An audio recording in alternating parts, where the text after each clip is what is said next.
सौभाग्य कोहिनूर श्रीमान संजय जैन, श्रीमती ममता जैन परिवार, ग्रेटर कैलाश दिल्ली। सौभाग्य भक्त श्रीमान विजेंद्र जैन, श्रीमती निर्मल जैन परिवार, गुरुग्राम। सौभाग्य भक्त श्री मनीष गोधा, श्रीमती सपना गोधा, गोधा एस्टेट परिवार, इंदौर। सौभाग्य भक्त श्रीमती कुंती देवी जैन, श्री राजीव जैन, श्रीमती मीनाक्षी जैन, कावेरी जैन, उदय जैन, सिविल लाइंस परिवार, दिल्ली। सौभाग्य भक्त Shri Amit Jain, CA, Shrimati Anshul Jain, Anshika Jain, Anuttar Jain, green park परिवार, दिल्ली। ओम नमो अरंते भगवंते श्री शांतिनाथाय, शांति कराए, सर्ग विघ्न हराए। ओम राम ह्रीम रूम रूम राम असियाहु साहा। ओम राम ह्रीम रूम राम रसिया सुनो परम पूज्य गुरुवर आचार्य श्री सिद्धांत सागर जी महाराज नाम देशे मम सर्वसंकटस्य सर्वसंगस्य।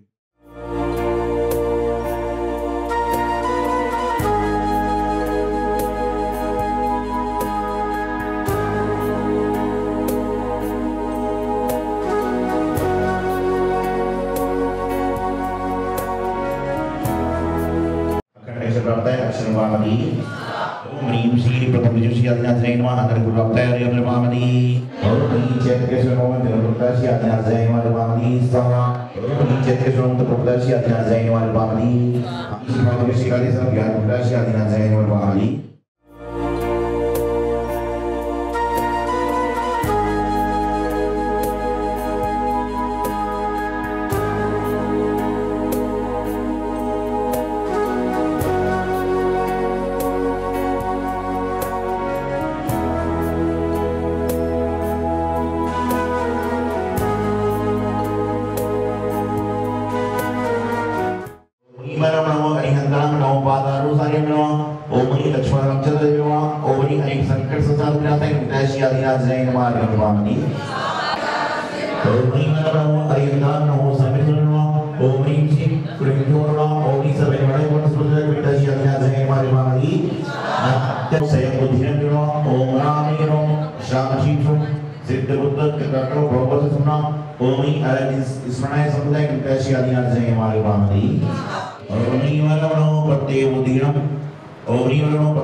जैसे तुम्बी होती है, तुम्बी पर हम कितना लेप चढ़ा देते तो तुम्बी मतलब वो नीचे को गिरती है। और जैसे तुम्बी का स्वभाव है जल में तैरना, और उसके लेप हटा दिया जाए तो वो ऊपर तैरती है पानी में। ऐसे ही हमारा आत्मा का जो स्वभाव है ऊर्ध्वगामी है, वो ऊपर ऊपर को तैरती है, 3 लोक के ऊपर चली जाती है जब हमारे स्वभाव में आ जाते हैं। तो ऐसे ही हमारे स्वभाव में हमको देखना है कि हम कैसे अपने स्वभाव में आएंगे। तो हमारे स्वभाव में हम पाप से तो हम नरक में जाते हैं, और हम पुण्य करेंगे तो हम स्वर्ग में जाएंगे। जैसे क्या होता है कि जैसे एक दर का कुत्ता होता है तो वो पाप का उदय है उसका फल, और एक सेठ जी का कुत्ता है जो गाड़ियों में घूमता है तो वो पुण्य का फल है। ऐसे ही हमें अपने पाप पुण्य को देखना है और नित्य करिए, हम नित्य हमारे को रोज़ाना अच्छे कर्म करना है। तो ऐसे ही हमने क्या करना है कि अपने स्वभाव में कैसे आएंगे। जैसे महाराज जी ने, आचार्य श्री ने हमको सम्यक दर्शन के 4 सोपान बताए। सबसे पहले हमें देवसास गुरु की भक्ति करना चाहिए, दर्शन करना चाहिए, अभिषेक करना, जितना टाइम हो उतना हमें मंदिर में आना चाहिए। उसके बाद में क्या 7 तत्वों का सिद्धांत करना चाहिए कि 7 तत्व क्या होते हैं, कहाँ से हमारे आश्रव हो रहा है, कहाँ से हमारा बंध और संवर होगा, और कैसे हमारे कर्मों की निर्जरा होगी। उसके तीसरा उन्हें सोपान बताया कि भेद विज्ञान करना, स्वपर भेद विज्ञान करना कि हमारी आत्मा क्या है और पर क्या है। पर और सबका जो ज्ञान हो जाता है तो वो फिर आत्मा अपने आत्म अनुभवन में चौथा सोपान है आत्म अनुभव। महानुभाव, अभी आपने प्रश्न के माध्यम से बहुत सारी बातें समझी और बहुत सारी बातों का जवाब बहुत कम समय में पूरा देना है, ये भी बड़ी बात है। यहाँ पर बात प्रारंभ हुई थी कि जब बालक बालिका अपनी माँ के गर्भ में आते हैं तब से ही उनके शरीर की संरचना और शरीर का निर्माण होना प्रारंभ हो जाता है। कोई भी वस्तु का निर्माण जो होता है, चाहे मकान का निर्माण हो, चाहे दुकान का निर्माण हो, वह किसी न किसी के द्वारा कराया जाता है। उसी तरह से जब बालक बालिका माँ के गर्भ में होते हैं तो उस समय माता पिता का कर्तव्य है कि गर्भ अवस्था में ही ऐसे अच्छे कार्य करें जिससे कि उनके अंदर अच्छे कार्य की, धर्म की प्रवृत्ति का निर्माण होवे और उनके अंदर धर्म के, पुण्य के, सदाचार के भाव जागृत हो। आप देखना, जिनके घर में संतान के जन्म हो चुके हैं, आप विचार करना, यदि आपकी 3 संतानें थीं, हैं, 2 संतान हैं, 1 संतान है, तो जब वह गर्भ अवस्था में माँ के गर्भ में बालक बालिका थी, उस समय माता पिता ने क्या क्या काम किया। आप रिवर्स बैक करोगे तो आपको मालूम चलेगा कि आपने क्या क्या काम किया, क्या क्या नहीं किया, और उसको कागज में लिखिए कि एक शुभ काम क्या किया था और आपने एक व्यर्थ काम क्या किया था। तो आप जब शुभ काम की लिस्ट बनाने जाओगे तो आपको सोचना पड़ेगा कि मैंने शुभ काम कौन कौन सा किया था, और जब व्यर्थ काम की लिस्ट बनाने जाओगे तो आपको लगेगा कि आपने बहुत सारा काम व्यर्थ ही व्यर्थ किया जो काम का नहीं था। जैसे सपोज करिए, मंदिर में आए और नीचे 3-4 महिलाएं, 3-4 पुरुष किसी की बुराइयां कर रहे हैं, आपका कोई लेना नहीं, देना नहीं, जानकारी नहीं, लेकिन आप भी उस बुराई में सम्मिलित हो जाते हो। यही तो व्यर्थ कार्य होता है। और वह बुराई यदि बालक बालिका माँ के गर्भ में वह सुन रहा है तो उसके अंदर वहीं से बुराई करने के संस्कार प्रारंभ हो जाते हैं। एक बार एक लड़का बीच चौराहे पर खड़ा होकर लघु शंका कर रहा था, पेशाब कर रहा था। तो उसके पिता के जो मित्र थे, अंकल थे, उन्होंने कहा तुझे शर्म नहीं आती, बीच चौराहे पर खड़ा होकर पेशाब करता है। वह उसको हाथ पकड़कर ले गए, पिता के पास ले गए। बोले पिता कहाँ पर है? बोले छत पर है। तो जैसे ही वह छत पर गया तो उसने देखा कि जो उसका मित्र था, वह उसका पिता था, वह छत पर घूम घूम कर लघु शंका कर रहा था, छत पर घूम घूम कर पेशाब कर रहा था। वह वापिस नीचे आ गया कि बोले जिसका पिता छत पर घूम घूम कर पेशाब कर रहा है, उसका बेटा यदि चौराहे पर पेशाब खड़े होकर करे तो कोई बड़े आश्चर्य की बात नहीं है। तो सबसे पहले संस्कार कहाँ से आते हैं? चाहे कुसंस्कार हो चाहे सुसंस्कार हो, ये कु और सुसंस्कार माता के गर्भ से ही बनना प्रारंभ हो जाते हैं, जो अपने शरीर की संरचना की बात बताई। उसके बाद जैसा खावो अन्न वैसा होवे मन, और जैसा पियो पानी वैसी होवे वाणी। आपको बताना चाहता हूं, जैसे राजसिक है, तामसिक है और सात्विक है, सारी की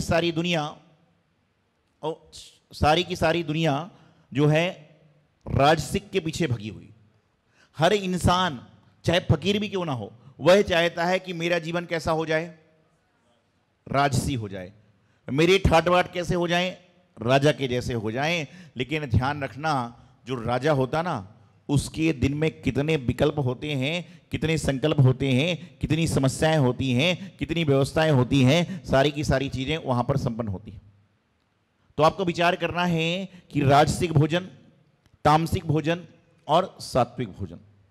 आज समस्या यहां पर यह है, आपने चूंकि जैन संप्रदाय की बात करी है, कि नाम जैन का है, लेकिन होटल में जाने के बाद कौन सा भोजन मांगते हैं? चाइनीज भोजन। आज नाम जैन का है, लेकिन होटल में जाके बोलते हैं चाइनीज भोजन लाओ। यदि कोई कहे कि आप जैनी हो, जैन फूड दे दूं क्या? अरे बोले अभी तो भाद्रपद में 1 महीने से घर में वही खा के परेशान हुआ हूं, अब तो भाद्रपद खुला है, अब तो अच्छा दे दे। तामसिक भोजन, राजसिक भोजन सबसे ज्यादा वही लोग करते हैं जिनको सात्विक भोजन करना चाहिए। आपको एक बड़े आश्चर्य की बात बताता हूं कि विदेश से यदि महिलाएं आकर मंदिर जाती हैं तो उनके रंग रूप अलग होते हैं, और देश की महिलाएं यहां पर मंदिर आती हैं तो उनके रंग रूप अलग होते हैं। कि विदेश का व्यक्ति भारत की संस्कृति को अपनाने का प्रयास कर रहा है, और देशी आदमी विदेश के पीछे भाग रहा है, विदेश के पीछे भाग रहा है। ध्यान रखना, देसी ही चीज हमेशा काम में आती है। फिर घी विदेशी क्यों नहीं खाते हो? बोलो, जब सब चीज विदेशी खाना है तो घी देसी क्यों मांगते हो, दूध देसी क्यों मांगते, सब विदेश का खाओ। और पानी विदेश का मंगाओ ना, पानी विदेश का पियोगे तो चक्कर आने लग जाएगा, शराब होती है विदेशी, और देसी तो सारी जल होता है।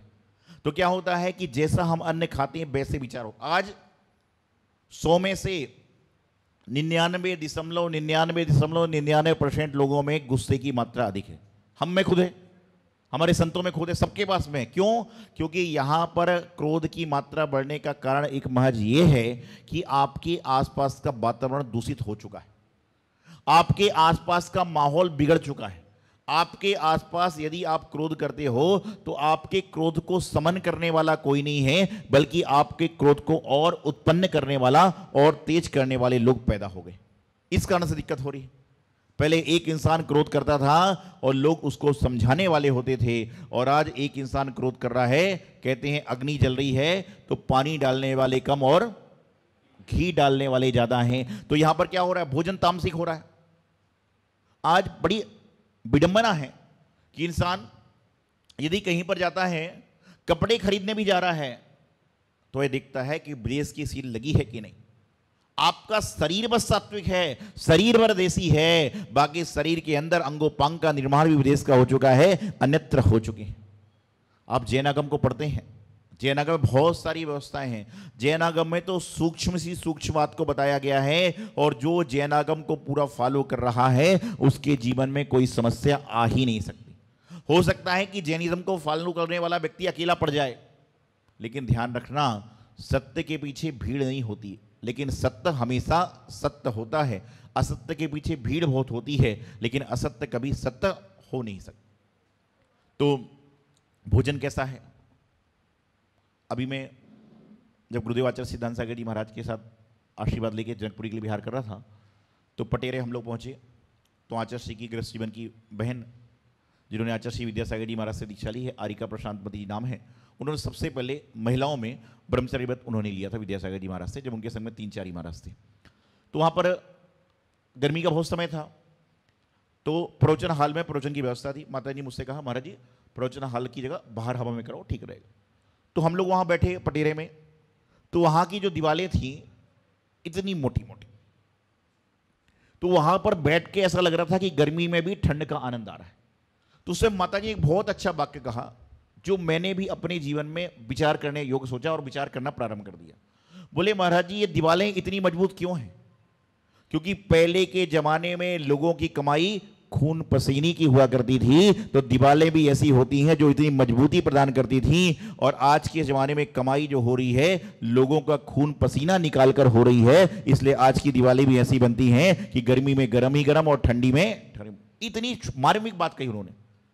आज जितना आयोजन बड़ा होगा उतना द्रव्य लगेगा, और उतना द्रव्य लगेगा तो व्यवस्था बनेगी। आपके घर की जरूरतें पूरी करने के लिए आप कमाते हो, लेकिन आपकी जरूरतों से ज्यादा दिखावे की जो चीजें होती हैं, उसके लिए आपके मन में खुरापात चालू हो जाता है कि इसको पूर्ति कैसे करूं। हर इंसान सात्विकता से रहे, सदाचार से रहे, तो उसको तामसिक वृत्ति, रासिक वृत्ति होगी ही नहीं। लेकिन आज क्या है, आज क्या है, वो एक बात है ना, राजा भोज और क्या कहते हैं कि बोले जेब में है 25 पैसे का सिक्का और आदमी सोच रहा है कि मैं ताजमहल देखने जाऊं, कैसे होगा? वो भी हो सकता है जब तू सदाचार से पदयात्रा करते हो जाए।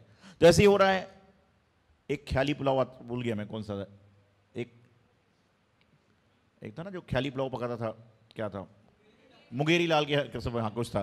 तो ये एक ख्याली पुलाव करता था। एक बार ऐसे ही हुआ, एक मुंगेरी लाल टाइप से आदमी, बेकार था, कुछ काम था नहीं, चौराहे पर बैठा, वजन का तगड़ा था।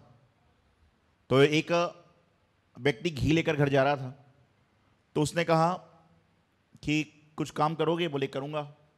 बोले घी लेकर चलोगे, मेरे घर तक छोड़ दो। बोले क्या दोगे? बोले 50 पैसा। बोले नहीं, 1 रुपये देना। उसने चलो 1 दे दूंगा।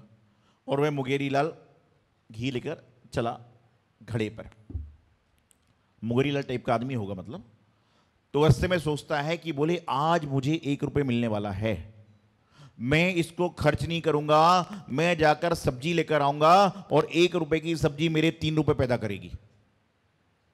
होता ही है, व्यापार करने के लिए आदमी कुछ करता है। और बोले जब मेरे पास 3 रुपए आएंगे तो मैं जाकर 1 सेर दूध खरीदूंगा और 1 सेर दूध 3 रुपए का आएगा और बाजार में 7 रुपए का बिकेगा, तो मेरे पास 7 रुपए हो जाएंगे।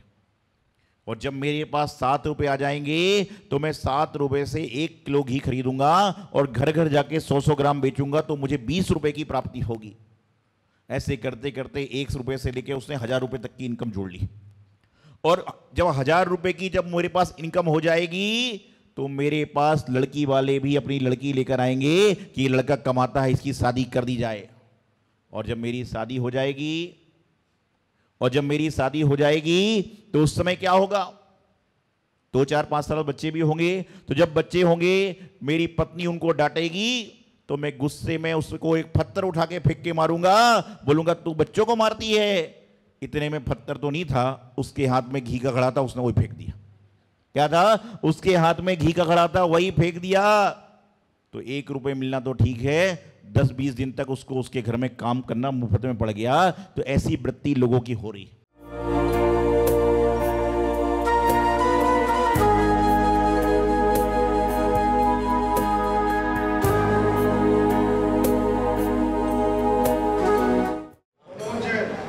मनोज जी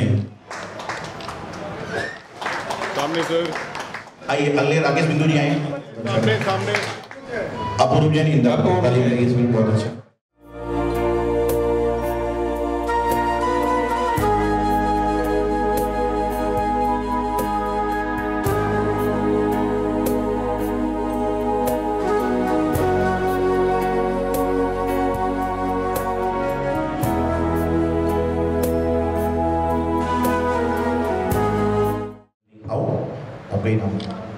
प्रदीप जी गुप्ता जी ताली बजाइए। सभी लोगों का अभिनंदन चल रहा है। का विधान है इसे करते हुए आप लोग आने का प्रयास करेंगे और मनीष भाई व्यवस्था बनाते हैं। 6 कोने में शुरू को करते हैं। सौभाग्य कोहिनूर श्रीमान संजय जैन श्रीमती ममता जैन परिवार ग्रेटर कैलाश दिल्ली। सौभाग्य भक्त श्रीमान विजेंद्र जैन श्रीमती निर्मल जैन परिवार गुरुग्राम। सौभाग्य भक्त श्री मनीष गोधा श्रीमती सपना गोधा गोधा एस्टेट परिवार इंदौर। सौभाग्य भक्त श्रीमती कुंती देवी जैन श्री राजीव जैन श्रीमती मीनाक्षी जैन कावेरी जैन उदय जैन सिविल लाइंस परिवार दिल्ली। सौभाग्य भक्त Shri Amit Jain CA Shrimati Anshul Jain Anshika Jain Anuttar Jain green park परिवार दिल्ली।